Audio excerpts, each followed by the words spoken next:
Tune in, it's time for Comedy G. Bringing stars and stories, it's where you wanna be. From celebs to entrepreneurs, she's got the scoop. Community and entertainment, she's in the loop. Every smile a burst of velvet light. Through the screen she shines so bright. With the laughs and tales that weave tonight.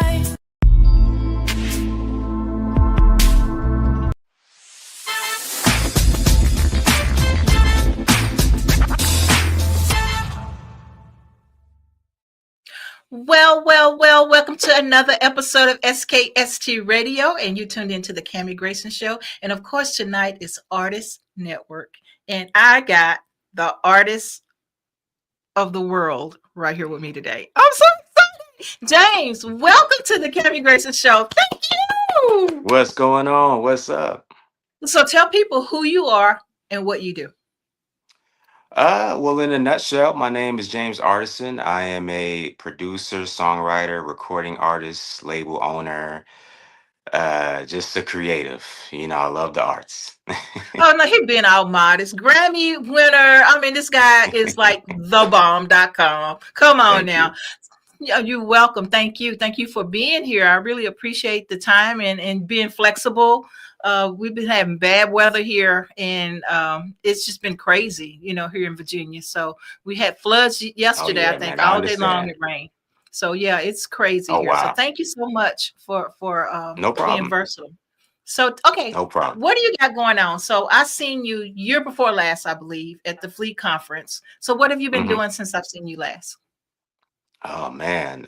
So many things happening, really at one time, most of the time, but just been working on different projects. Of course, a lot of people have known that recently I've been doing a rebrand. Before, a lot of people knew me as James Worthy, but now it's James Artissen. So just really focusing on the rebrand. In the midst of that, working on my debut album, which will be releasing next year. So just kind of honing in on that. Of course, running my label imprint, which is Humble Sound Records. So just kind of building each brand itself, making it bigger than life. I love it. Absolutely love it. Okay, so what brought on the name change? What brought on this revamping of your artistry? Uh, it was something that I was thinking about doing for quite some time, but in a nutshell, it was pretty much me sharing a name with the basketball player James Worthy, and a lot of times people would get confused with that. Hmm. So we would be sharing the SEO space, and people would search us, and they'll find this and they'll find that, and they'll get confused. So at a certain point, I'm like, you know what? Let me just take out some of that confusion, and let me just kind of separate myself from that, and that's what birthed James Artissen. I kind of figured that, but I wasn't for sure. That's the reason why I asked, because every time I got ready to look you up for different things, boom, he would pop up, and I'm like, I don't know him. Yeah, That's not who I'm yeah. looking for. So yeah, I kind of figured that, but wasn't for sure. And so, but has this worked for you so far? Oh, absolutely. It's actually a blessing. It's funny how things work out because as soon as I announced that I was making the name change, it was really two sides to it. It was one side of people were expecting it, but then Hmm. also the other side was now I've got a sea of new fans. Pretty Oh much out of wow. nowhere of people getting introduced to me as James Artisan. So it's really been great. Yeah. So how did you come up with the name? Oh, well, artisan pretty much means you are the best at what you do. You're the best at your Hmm. craft. So, I've always, saw myself as being the best at what I do and, just being a student of what I do, in the sense too. And I just thought that name really embodied who I was and who I am.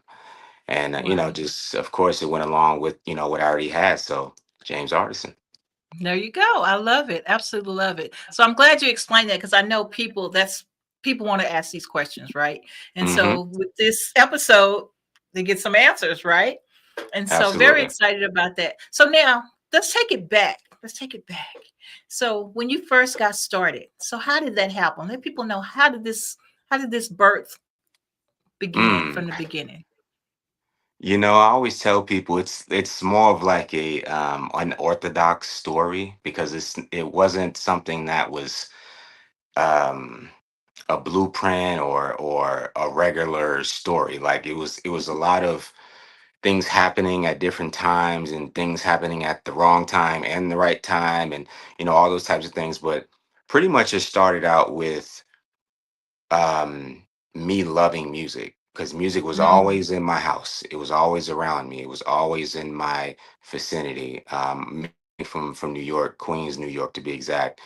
Um, I was always around the arts. I was always around music and different types of music. From of course hip hop, but hip hop, R&B, soul, house music, dance music, electronic, mhm, pop music, so it was no shortage of entertainment. mm, um but I didn't really decide to want to do music until probably age 11 and 12.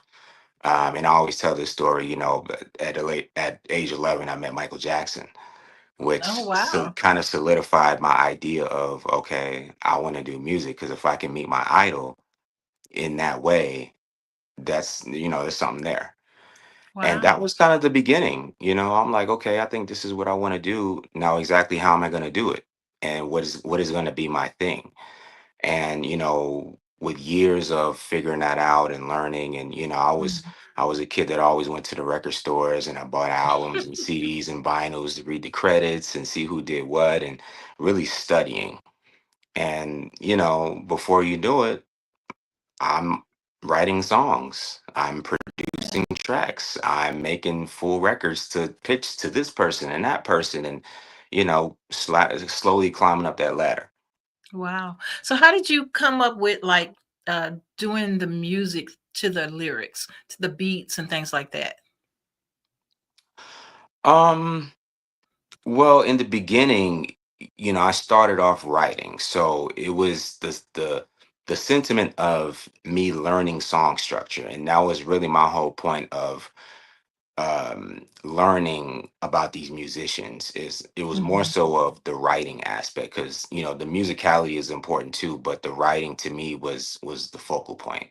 And I've always been a smart kid, so I was really good with learning words and having wordplay. And I Mhm. probably early on probably called myself trying to be a rapper, so that's how I got good with words.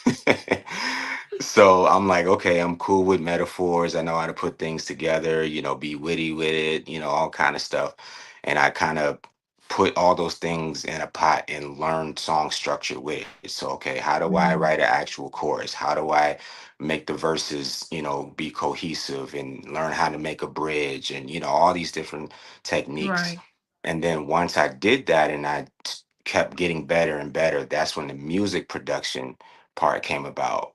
And I didn't start learning music production until maybe about 2 years later. Mm. And once I got into that space, then that's when the full songs started to come into fruition. And okay, now I can let other people hear it. Right. So I guess I want to know, when did you feel like you got your first break of being successful? um you know what, I usually tell people it's an interesting answer because when I started getting into different spaces, meaning in the industry, when I'm getting into Mhm. these rooms and into these spaces with well-known musicians, a lot of the placements and the opportunities kind of came at once. So it Oh, wasn't wow. like, okay, I got this and then nothing else happened until this point. It was kind of like, okay, I met this person, they needed this, okay, they like this, but then this other person also was in the same room and they need this. Then I met this person like a month later and they need that. So it was kind of like, okay, that placement. And then at the time, this is when mixtapes were really popular. Mhm. And a lot of the artists were having DJs host their mixtapes. So a lot of the early stuff that I was doing were getting placed on some of these mixtapes. So you had the Don Cannons and the DJ Dramas and the DJ Rockstars and Ill Wills and all these different DJs were working with Mhm. artists that were buzzing, and they all needed tracks.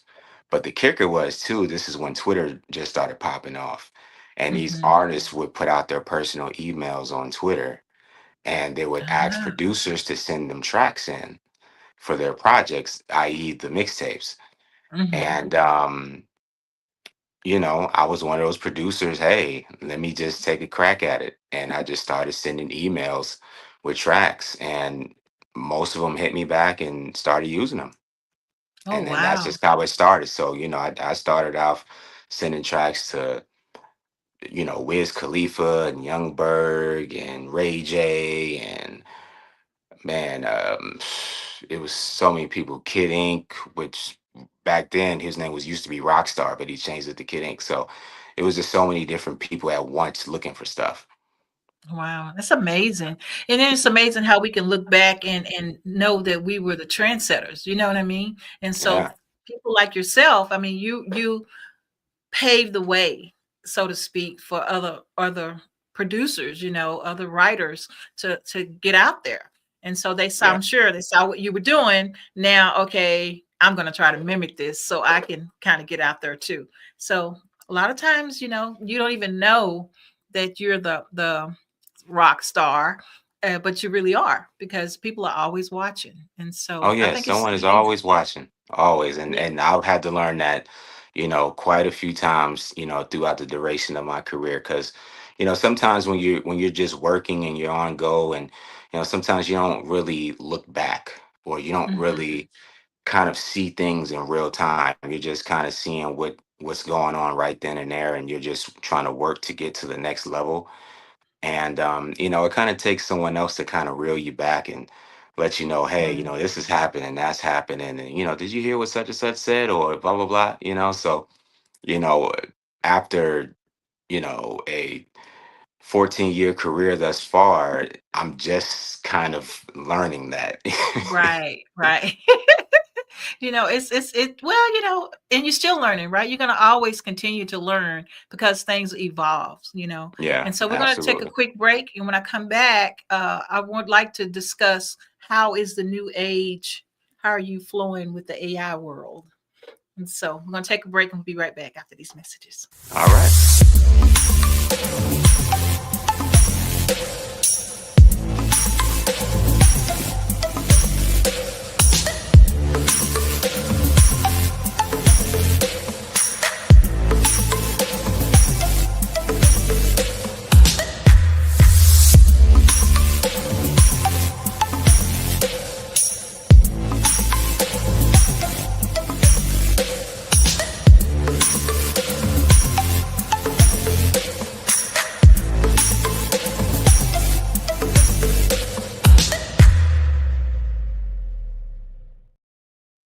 All right, if you just tuned in, you haven't tuned in too late. You tuned into the Cammie Grayson Show, and I'm interviewing my good friend here, Mr. James, who's chopping it up with all the cool things he's doing. If you can see his bio at the bottom, I mean, you guys, he's just amazing. He's someone that Thank you you. need to know.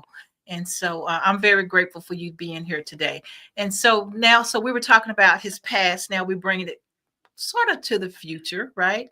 And so now, back in the day when you were putting music together and producing and things like that, we were doing it from scratch. I want to say that's pretty much how Absolutely. it was Definitely. evolved. Now I'm a writer, and now I can put my lyrics to music without using a producer.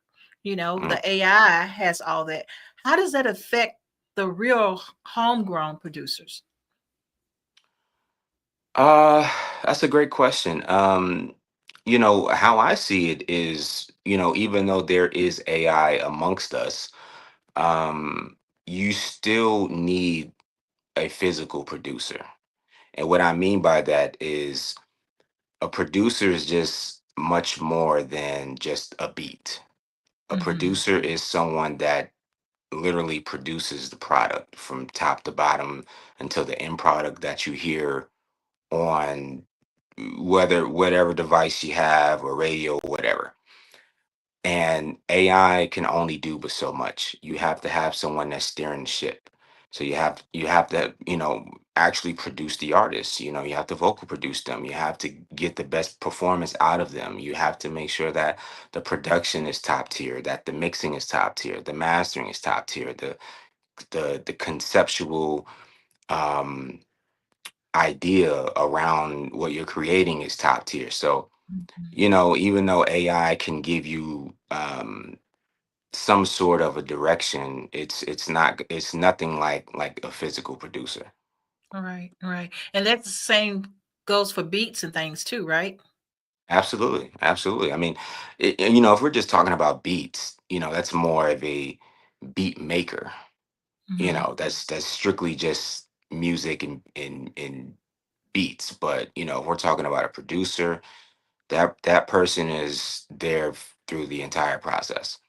Yeah, I love it. Love it. Yeah, because I think a lot of people get panicky now that all this is here and they see, wow, I'm not going to have to be able to drive anymore because they're going to take my little car and they're going to be driving me everywhere like Mrs. Daisy, right? But, I mean, because it's out there, right? The Teslas and all this stuff is out there and they can drive themselves. So it make people wonder where do they stand in the world today? Or is robots really going to take over? Or is my music days over now because robots are doing everything? So I think I want to make sure artists know that they are just that. They are artists. They're real artists, and that can't not be replaced. Yeah, and also too, I think people just have to get outside of their heads and just create, just make Mm, magic. It's not about what's amongst us or what's coming or whatever, or what other people's opinions are or what other people think or any of that nonsense. It's really about what feels good to you, and are you making the best product you can possibly make from yourself. you yeah. know because if it doesn't feel good to you, I mean, who else is going to believe in it? Right. Right. No one else is really going to believe in it until you do. You're pretty much selling the product. Yeah, and no one can sell your product better than you can. So I'm a Absolutely. firm believer of that as well. So let's talk Absolutely. about support system. So what type of support system do you have in place? um that's an interesting question because throughout the duration of my career, I've always kind of struggled with um support, and, like, let's just say internal support. Mhm. Not nothing to do with fanfare or peers or anything like that, but internal support in the sense of family, in the sense of your team, in the sense of, I could probably even throw in peers. And I say that because, unfortunately, I've had situations to where I've probably had mentors in the past, or I've Mhm. had people that have come into a part of my life where I've highly looked up to them, and they kind of turned their backs on me. Wow. And it kind of, for a short period of time, took a toll on me, and it kind of hurt. But I use that as motivation, and I use that as a driving force to not let that deter me, but have a better discernment as well with dealing with Mm. people. And same thing with friends, family, or anyone else. It just comes down to your will to, is this really what you want? Are you going to fight for what you want in this game? It's not easy, Mhm. but the strongest survive. Right, right, absolutely. So you have a new song. Tell us about this song. Ooh, I got a couple of them. Let me see. So I do have a single out called "All Night," which is myself and Khujo Goodie of Goodie Mob. Shout out to them. And I also have another single called "One More Thing," which is myself and singer songwriter writer Robin S. Mhm. So yeah, we've just been putting out records and seeing what people like, and different styles of genre. Okay. Well, we do have one of those songs, the first one you named, and Okay, with your permission, we'll play it. let's do it. Let's do it. Let's check out All Night. James Artissen, Khujo Goodie. Perfect. Ooh,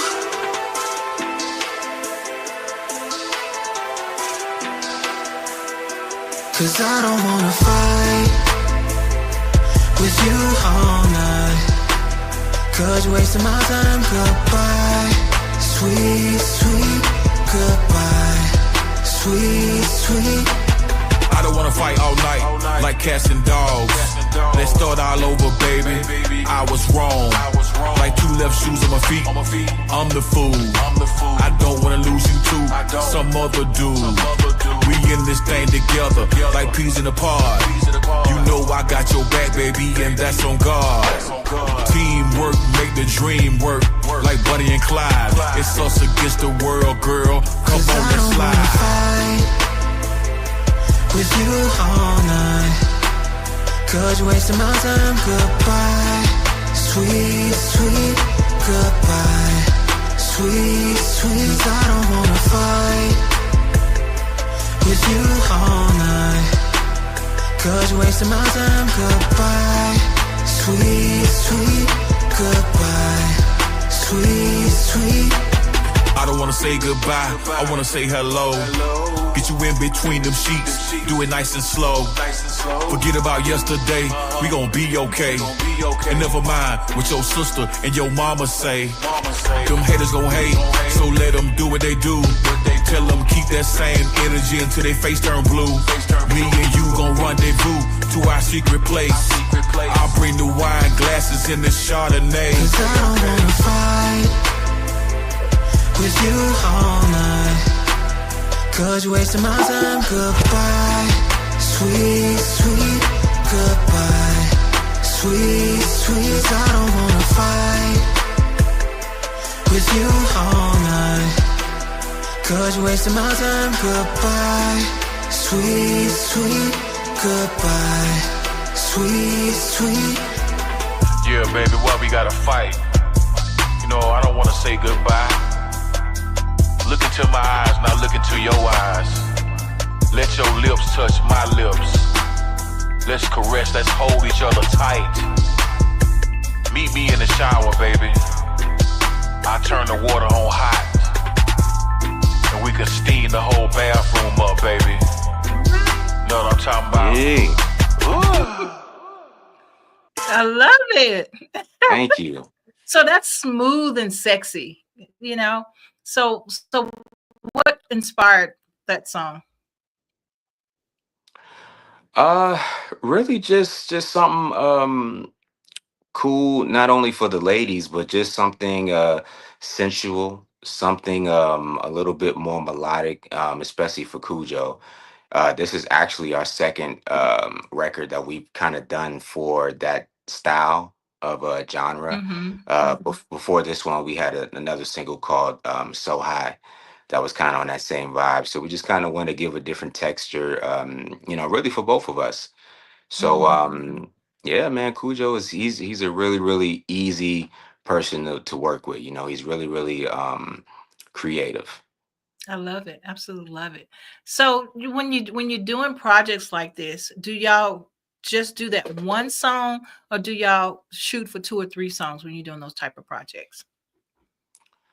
Um, it depends. Like it for me, it depends on the artist that I'm working with. But specifically with Khujo, with us, we don't really have an expectation going into any of the songs that we do. We just kind of, we might have an idea in mind and then we just kind of build on that idea. Or Mhm. if it's something that we need to revisit, then we'll revisit it at another time. But most of the time we kind of already have an idea in our head, and then I'm most of the time the one that's just kind of steering the ship, like, hey, maybe we can throw this here, throw that there, then I'll kind of go back and forth with him on ideas and we'll just put it together. I love it. Absolutely love it. So James, what is it that you're looking you got all these projects going on. Or what is your next big thing? What are you looking to be doing next? Well, the biggest thing, or my next biggest thing, is my debut album. That's really the biggest focus. And most people don't even realize that I haven't released a full album yet. Most people think I have, but I've only released EPs. So that's kind of the biggest thing right now. In the midst of working the artists that I have on my label roster, of course. Mhm. But even past that, it's just really continuing to build the James Artisan brand, continue to uh, thrive the existing projects for different reasons and opportunities, whether it's for sync licensing, whether it's for, television, film, any of those kind of things. We're looking at all different avenues that we can enhance what we're doing. So Mhm. that's really the biggest focus. I absolutely love it. I love it. Okay, so before I let you go, I'm enjoying this. But before I let you go, can you give us some words of wisdom? So words that might inspire younger people to be where you are today. Mm. Um, you just gotta love this. You gotta love what you do in this business. It's not something, to me, in my opinion, it's not something that you play with. It's not something that is a overnight success. It's not something that I mean, for lack of better words, it's not something that you half-ass. You have to Right. really, really hone into your craft and perfect your craft and take it serious. Sometimes I see people who just love to cut corners and skip steps, and Mhm. most of the time those people fall short because they didn't want to take steps. And in this game, you have to take the proper steps to become great. There's no one fits all process. There's Mhm. no one blueprint for anybody. Everybody's story is different. So you got to find out what works best for you and do what's best for you. Not to say that you can't be inspired by anybody else, and not to Right. say that you can't implement certain things, but you have to be your own person Mhm. and not be Exactly. something that you're not. And then also too, you got to learn from people that are better than you. Yeah. You can't thrive in any business without having someone in mind that has done things better and greater than you. Mhm. So Absolutely. that's what I would say. I love it. Love it. So how can people get in contact with you? I'm pretty easy to find. You can go to the website www.jamesartisan.com. Follow me on social media at James Artisan. Shoot me a DM. Shoot us an email at humblesoundmedia@gmail.com. And yeah, get in touch with us. We're not hard to find. Okay, and if you have any questions whatsoever, this was filmed live. You can leave messages in our YouTube page, and then we can make sure that we get that over to him. If you have any questions whatsoever, James, I want to thank you so very much for being on the show today, and I want to invite you back. So when you have Absolutely. new projects and need help promoting, send me stuff. We'll get it on the website. We'll get some music up and all kinds of things. Whatever we can do to help you. Awesome. Thank you so much for having me as well. Absolutely. Okay, guys, until next week, right here, SKST Radio. Bye for now.